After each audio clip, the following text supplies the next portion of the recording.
తమ న్యాయమైన సమస్యలను పరిష్కరించాలని అంగన్వాడీలు చేస్తున్న రాష్ట్ర వ్యాప్త సమ్మె 35వ రోజుకు చేరుకున్న సందర్భంగా స్థానిక సమగ్ర శిశు అభివృద్ధి అధికారిని కార్యాలయం వద్ద 35 నెంబర్తో అంగన్వాడీలు తమ నిరసనను తెలియజేశారు. కడప జిల్లా బద్వేలులో సిఐటియు పట్న నాయకులు రాజగోపాల్ మాట్లాడుతూ పెరిగిన నిత్యావసర ధరలకు అనుగుణంగా వేతనాలు పెంచాలని, దేశ అత్యున్నత న్యాయస్థానం సుప్రీంకోర్టు ఇచ్చిన తీర్పు ప్రకారం సమాన పనికి సమాన వేతనం ఇవ్వాలని, గ్రాడ్యుటీ చెల్లించాలని మరియు స్థానికంగా ఉన్న సమస్యలు పరిష్కరించాలని డిమాండ్ చేశారు. ఈరోజు తెలుగువారికి ఇష్టమైన ఎంతో ప్రీతికరమైన పండుగ ఏదైనా ఉందనంటే అందులో సంక్రాంతి ఒకటి.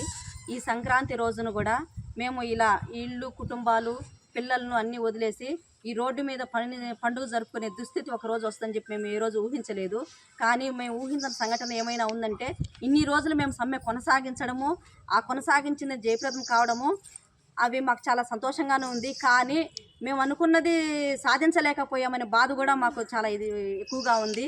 కానీ ఇన్ని రోజులు మమ్మల్ని ఇబ్బంది పెట్టిన గవర్నమెంట్కి మాత్రం ఏమాత్రం చెమకుట్టినట్టు కూడా లేదు. ఇకనైనా ఈ గవర్నమెంట్ దిగొచ్చి మా డిమాండ్స్ ఏమైతే ఉన్నాయో వాటిని నెరవేర్చే ఇదిగా దిగి రావాలని చెప్పేసి కోరుకుంటున్నాము. కానీ అలా కాకుండా ఇదే పరిస్థితుల్లో ఇబ్బంది పెట్టే పరిస్థితికి ఉంటే ఇంకా సమ్మె ఇప్పుడు పండగ దినాలు కాబట్టి కొంచెం అటు ఇటుగా ఉన్నాం. కానీ పండగ తర్వాత మాత్రం మా సమ్మె ఉధృతం అవుతుంది. దీనికి మూటికి ముమ్మాటికి ప్రభుత్వమే కారణం. మేము ఇన్ని రోజులు సమ్మె చేయడానికి కారణం కూడా ప్రభుత్వమేను. ఈ ప్రభుత్వము ఎందుకో ఇంత ఉదాసీనంగా ఉంది మా పట్ల అనేది మాకు చాలా బాధ కలిగిస్తున్న విషయము. ఇదే విధంగా కొనసాగితే గన ఎన్నో రోజులు కూడా ఎలక్షన్ లేవు, తొందరలోనే ఎలక్షన్ కోడ్ వచ్చే పరిస్థితి కూడా ఉంది.